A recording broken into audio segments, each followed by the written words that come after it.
और कई किसान भाई क्या करते हैं, उसमें राख, जो चूल्हे की राख आती है ना, वो मिला लेते हैं। ये सबसे बड़ी गलती है। सबसे बड़ी गलती करते हैं किसान भाई। क्यों? कि उसकी मात्रा ही कम हो जाती है, जो परसेंट है उसकी लेती है और दाने में चमक पैदा करता है और तेल की मात्रा बढ़ती है। जब तेल बढ़ता है तो दाने में चमक आएगी अपने आप ही। जी जी जी। तो इसलिए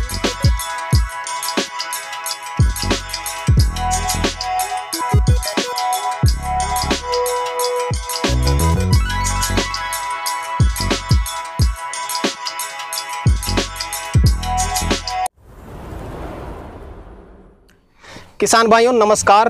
फार्मिंग चैंपियंस यूट्यूब चैनल पर आप सभी किसान भाइयों का हार्दिक स्वागत है। तो किसान भाइयों, आज मैं एक प्रगतिशील किसान भाई के पास में पहुंच चुका हूं। खास करके आज के वीडियो में हम बात करेंगे सरसों की खेती में। सरसों की खेती में 90% किसान भाई 3 बहुत ही बड़ी गलतियां करते हैं। किसान भाइयों, ये तीनों गलतियां ऐसी है जो 90% किसान भाई करते हैं, और 10% किसान भाई जो ये गलती नहीं करते हैं वो बहुत ही ज्यादा उत्पादन भी लेते हैं, काफी ज्यादा प्रॉफिट भी कमाते हैं सरसों की खेती से। लेकिन जो अनजान किसान भाई हैं, नए किसान भाई हैं, वो उनको बताते नहीं है, वो उनसे छुपाते हैं। हमारा जो काम है किसान भाइयों, हम किसान भाइयों को सटीक जानकारी देते हैं, लगातार गाइड करते हैं। और आज के वीडियो में हम आपको 3 ऐसी गलतियां बताने वाले हैं, और तीनों गलतियां अगर आप नहीं करते तो आपको रिजल्ट बहुत ही शानदार मिलेगा। आप खुद ट्राई करके देखना, प्रैक्टिकल तौर पे काम करके देखना, आपको बहुत ही शानदार रिजल्ट मिलेगा। उत्पादन तो बढ़ेगा ही आपका, साथ ही साथ आपको जो आमदनी है, आप जो पैसा कमा पाएंगे सरसों की फसल से, काफी ज्यादा कमा पाएंगे। काफी अच्छा रिजल्ट है इस चीज का। तो मेरे साथ में जो किसान भाई हैं काफी ज्यादा अनुभव रखते हैं इस मामले में, और हमने जो इनका पहला वीडियो कवर किया था उसमें बताया था कि आप किस तरह से खाद डालें, किस तरह से खेत की तैयारी करें, कौन सी सावधानियां बरतें। और आप खुद देख सकते हैं किसान भाई की सरसों उग चुकी है, 3 से 4 दिन की हो चुकी है, और इसी स्टेज पे किसान भाई चूक कर जाते हैं। जब सरसों उगती है तो उस समय ध्यान ही नहीं देते, उनको पता ही नहीं रहता भाई क्या करें आगे, क्या चीज़ डालें इसमें, किस तरह से हम कीटों को रोक सकते हैं, कीटों की रोकथाम किस तरह से कर सकते हैं, क्या इसमें डालें, किस मात्रा में डालें। तो किसान भाइयों, तीनों गलतियों की सटीक जानकारी मिलेगी। वीडियो को कंप्लीट देखें, बहुत ही शानदार जानकारी मिलने वाली है आपको इस वीडियो में।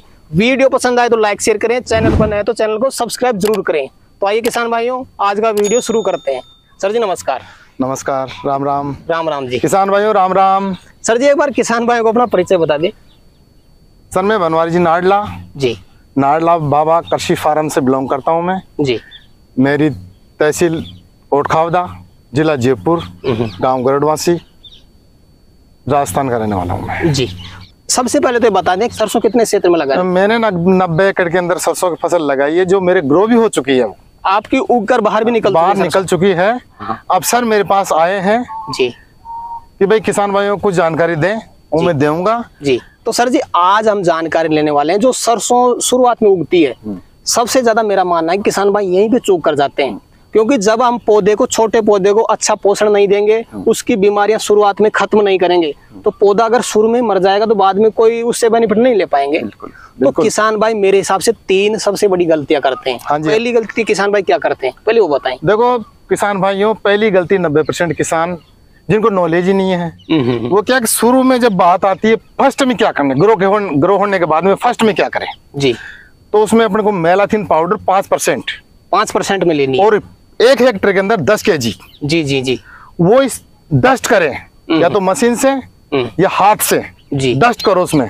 और कई किसान भाई क्या करते हैं, उसमें राख, जो चूल्हे की राख आती है ना, वो मिला लेते हैं। ये सबसे बड़ी गलती करते हैं किसान भाई। क्यों? कि उसकी मात्रा ही कम हो जाती है, जो परसेंट है उसकी मात्रा कम हो जाती है, और वो जो कीटनाशक, जो कीटाणु मरने चाहिए थे ना, वो कीटाणु मरते ही नहीं है, और उनका पाउडर दिया हुआ नहीं दिया बेकार हो जाता है, बिल्कुल बेकार हो जाता है, और उनको हानि हो जाती है एक तरह से, क्योंकि पेड़ खत्म कर देता है कीड़ा। जो कीट लगते हैं वो कीड़ों में ऐसी मतलब एक क्षमता होती है, जो पेड़ के ऊपर बैठते पेड़ जल जाता है, नष्ट हो जाता है। और अब किसान भाई क्या करते हैं, पाउडर तो मैलाथिन लिया थे 5% देना, मगर उसमें आके चूल्हे की राख वाख मिला लेते हैं और फिर उसको डस्ट करते हैं, तो तुम्हारी क्वांटिटी कम हो जाती है। फिर बिल्कुल जो पॉइजन है उसमें, उस पॉइजन की क्वांटिटी खत्म हो जाती है, इसलिए वो कीटाणु मर नहीं पाते हैं। अब वो किसान भाई कहता है कि यार मैंने तो पाउडर भी दिया था, मैंने तो डस्ट भी किया था, और वो पौधे तो मेरे काफी चले गए, तो सर ने गलत बता दिया। नहीं, आप किसान भाई डायरेक्ट पाउडर डस्ट करो 5%। जी, उसमें कुछ नहीं मिलाना। ये पहली गलती करते हो आप। 1 हेक्टेयर में 10 किलो, 1 एकड़ में 4 किलो ले सकते हैं आप, और हेक्टेयर में आप ले सकते हैं 10 किलो। जी हाँ जी। तो सर जी किसान भाई करीब करीब पौधा उगने के कितने दिन बाद में पाउडर का स्प्रे करें? 5, 6, 7 दिन। इसके अंदर जी, इसके अंदर आपको पाउडर डस्ट करना ही है। अन्यथा आपकी सरसों उगी हुई जो ग्रो भी हो गई, उग भी गई, उसके बाद में नष्ट हो जाएगी। उम्र नष्ट हो जाते हैं। वो कीटाणु क्या कहे, जो कीड़ा होता है ना, वो कीड़ा क्या चलता है जी, नाली चलता है, उम्र चलता है वो, मतलब ये। और फिर वो जिस पौधे पे जाता रहता है, पौधा कतार की कतार नष्ट होता रहता है। इसलिए किसान भाइयों, सबसे 5 दिन बाद में आप मेलाथिन 5% पाउडर लेके डायरेक्ट, उसमें कुछ नहीं मिलाना, डायरेक्ट उसको हाथ से, आपके पास डस्टर मशीन है, या तो डस्टर से या आप हाथ से जी, उसके ऊपर डस्ट उड़ाओ धुआं की तरह, मतलब पूरे खेत में जी। और 10 किलो आप ले 1 हेक्टेयर के लिए। अब इस अनुपात में आप अपने हिसाब से कर लेना, कम लेना जी, बिल्कुल। जैसे आपके पास कम जमीन है तो उस हिसाब से आप कम भी परचेज कर सकते हैं मार्केट से। सर जी, ये बात हो गई पहली गलती की। दूसरी गलती के बारे में बात जानकारी दें। दूसरी गलती देखो ये करते हैं किसान कि अब जैसे 5 दिन की सरसों हो गई, 15 दिन बाद में, 20 दिन बाद में अपना सरसों पिलाएंगे साहब, पहला पानी सरसों में चला देंगे अपन।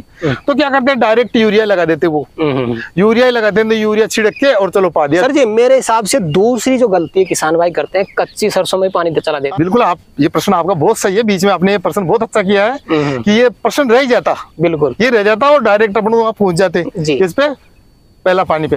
तो देखो इसमें क्या, जब अपन कच्ची सरसों में पानी चलाते हैं ना, तो बहुत बड़ी गलती हो जाती है अपनी। ये कैसे कि जब आप कच्चे में चलाओगे तो पौधा पीला पड़ जाएगा, अपना पीला पड़ जाए, पौधा फिर ग्रोथ करेगा, हाइट लेगा बाद में, और हाइट लेने के बाद में उसमें जो फलियां आएगी वो बहुत छोटी आएगी। उसमें फलियां की मतलब उत्पादन की मात्रा घटा देता है। तो इसलिए पौधा क्या है कि जब पानी मांगे, पौधा स्वयं मतलब कला उसमें छूट जाए और कुछ पौधा थोड़ा मुरझाने लगे, हाँ मुरझाने, थोड़ा वो आवश्यकता पौधा भी कर लेता है पानी की, भाई इसमें पानी मेरे को चाहिए। तो आप वो देखो, अपना दिमाग भी तो है किसान भाइयों के पास, दिमाग है, उसमें देखो भाई ये पानी अब मांगने लग गया या इसको चाहिए पानी, उस टाइम पे पानी दो। पहले आप जल्दी पानी लगाते हो ना तो उसमें उत्पादन आपका घट जाता है, क्योंकि पौधा फिर वो क्या है, थोड़ा पीला पड़ के, पीला तो पड़ता है पौधा, पीला पड़ के फिर वो वापिस ग्रोथ पे आता है, और ग्रोथ पे क्या बहुत हाइट ले लेता वो, और फलियां, उसमें जो फलियां लगती है वो बहुत छोटी छोटी फलियां लगती है, और कम मात्रा में लगती है, छोटी भी लगती है। वो जो 60 बनती है लंबाई की, वो छोटी बन जाती है और उत्पादन घट जाता है उसमें जी। इसलिए जी टाइम पे सरसों की आवश्यक हो, इस टाइम पानी लगना चाहिए। तो सरसों बता देता, पेड़ बता देता, कुछ काला कलर का पेड़ हो जाता है वो, उस टाइम पे पानी लगना चाहिए उसमें जी। अब बात कर लेते हैं तीसरे नंबर की गलती, जो भी मेरे हिसाब से 90% किसान भाई तो करते ही हैं। तो ये भी स्पष्ट करें कि ये कौन सी गलती है और किसान भाई ये गलती कैसे करते हैं। देखो किसान भाइयों, अपन सरसों क्यों लगाते हैं, तेल के लिए जी। अपन को तेल चाहिए, फैक्ट्रियों को तेल चाहिए। आपका जो उत्पादन होगा सरसों का, वो पहले लेब कटा के उसका दाम लगाते हैं, बिल्कुल पहले लेब निकलाते हैं। अब आपके लेब में आपके लेब ही नहीं बैठेगी, 42% पे चलता है मार्केट, अब उससे अपने डाउन रह गई, 39 रह गई, आपकी लेब घटती जाएगी, दाम घटता जाएगा। बिल्कुल, जो लेब घटेगी आपके दाम डाउन हो जाएंगे उसमें जी सर। तो ये भी अपने जो मनी पे इफेक्ट डालती है, ये आपके धन पे, जो आपको लाभ होने वाला उस पे इफेक्ट डालती है जी। तो अपन ये क्यों कम लेब क्यों कम बैठती है, अपन डायरेक्ट यूरिया दे दिए, इधर तो दे दिए अपन सुपर फॉस्फेट, यूरिया, सल्फर उस टाइम पे दे दिए, मगर अब भी आपको जो पहला पानी दो ना, उसमें सल्फर 10 kg 1 हेक्टेयर में, 1 हेक्टेयर के अंदर, पहले भी मैंने वीडियो में बताया था, 1 हेक्टेयर के अंदर 10 kg सल्फर तो अनिवार्य ही है, क्योंकि सल्फर का जो काम है वो तेल को बढ़ाना है जी। सरसों में जो तेल की मात्रा बैठती है ना, उसको बढ़ाना है। और वो बढ़ता क्यों है तेल, वो भी तुम पिछली उसका राज भी समझो आप, भाई इससे तेल ही क्यों बढ़ता है। इससे तेल इसलिए बढ़ता है कि इसमें जो फंगस की बीमारियां लगती है ना सरसों के अंदर, जो व्हाइट से पत्ते हो जाते हैं, छाछा जो रोग लग जाता है, वो नहीं लगता है। और वो नहीं लगता है तो शुद्ध सरसों अपनी पकाव लेती है और दाने में चमक पैदा करता है और तेल की मात्रा बढ़ती है। जब तेल बढ़ता है तो दाने में चमक आएगी अपने आप ही जी। तो इसलिए किसान भाइयों, जब भी अपना पहला पानी लगाएं, सल्फर की मात्रा जरूर देना जी। आप साथ में पोटाश भी ले सकते हो, मगर इतनी कोई जरूरी नहीं है कि आप पोटाश ले, पोटाश ही साथ में दो, मगर ये जरूरी है सल्फर बहुत जरूरी है कि जो किसान भाई चतुर चालाक होते हैं, जानकार होते हैं, तो उनको नॉलेज रहते हैं इस चीज की, तो वो तो सल्फर दे देते हैं चुपके से ही, और किसी भोले भाले किसान भाइयों को पता ही नहीं रहता है। इसलिए किसान भाइयों पहले पानी में 1 हेक्टेयर में 10 kg की मात्रा से अनुपात लगा लेना आप। तो सर जी सल्फर भी शायद 2 प्रकार की आती है, एक तो दाने वाली आती है, एक पाउडर वाली आती है। कौन सी यूज करे किसान भाई? अब देखो, जब अपन इसकी खाद की बिजाई कर रहे थे, अंदर खाद डाल रहे थे, उस टाइम पे तो आप प्लेन भी ले सकते थे, पाउडर वाली भी ले सकते थे और दानेदार भी ले सकते हैं। मगर अब ग्रो सरसों हो गई, अब आपको दानेदार लेनी है। उसका कारण ये है कि सल्फर क्या है कि उड़ती है हवा में, पाउडर टाइप लोगे, यूरिया के अंदर मिलाओगे तो वो उड़ेगी कुछ, और जो ही पत्तों पे बैठ गई तो आपके पत्ते नष्ट हो जाएंगे सरसों के। इसलिए दानेदार सल्फर लेनी है, दानेदार लेनी है बिजाई में। तो सर जी वीडियो को लास्ट में किसान भाई को क्या सजेस्ट करना चाहेंगे कि क्या सावधानी बरतें, क्या कहना चाहेंगे आप अपनी तरफ से, वो जरूर बताएंगे बात। किसान भाइयों, मैं आपसे यही निवेदन कर रहा हूँ कि जो मैंने पीछे बताया सारी चीज, आप उसको गौर से देखना, गौर से अपने दिमाग में उतारना। जो भी ये बात आपको बताई मैंने सच्चाई, और मेरे नंबर इस पे डालूंगा मैं वीडियो पे, आपके लिए तत्पर तैयार हूं मैं। हमेशा आप कॉल करो, कब भी करो, शाम के 6 बजे बाद में करा करो वैसे तो, मगर दिन में भी आपकी जो भी समस्या होगी उसका मैं निदान करूंगा। और मैं चाहता हूं मेरे भारत के देशवासी जो किसान हैं वो आगे बढ़े, उन्नति करें जी और अपने देश का नाम रोशन हो जी। तो सर जी आज किसान भाइयों के लिए समय निकाला और काफी सटीक जानकारी किसान भाइयों तक पहुंचाई, उसके लिए आपका बहुत बहुत धन्यवाद। मैं आपको भी बहुत बहुत धन्यवाद देना चाहता हूं जी कि फार्मिंग चैंपियन यूट्यूब चैनल के माध्यम से मैं किसान भाइयों को अपनी जानकारी दे पा रहा हूं मैं जी, इसलिए आपको बहुत बहुत धन्यवाद। धन्यवाद सर। तो किसान भाइयों जानकारी कैसी लगी हमें कमेंट करके जरूर बताया करें। आप कमेंट करते हैं हमारा हौसला बढ़ता है, तो हम कोशिश करते हैं कि आपके लिए और भी अच्छी जानकारी लगातार प्रयास करके आपको देते रहें। तो कमेंट करके जरूर बताया करें। वीडियो पसंद आए तो लाइक करें, शेयर करें, और जो किसान भाई हमारे चैनल पर पहली बार आए चैनल को सब्सक्राइब करें। तो किसान भाइयों आज के लिए इतना ही, मिलते हैं नए वीडियो में, तब तक के लिए जय जवान जय किसान।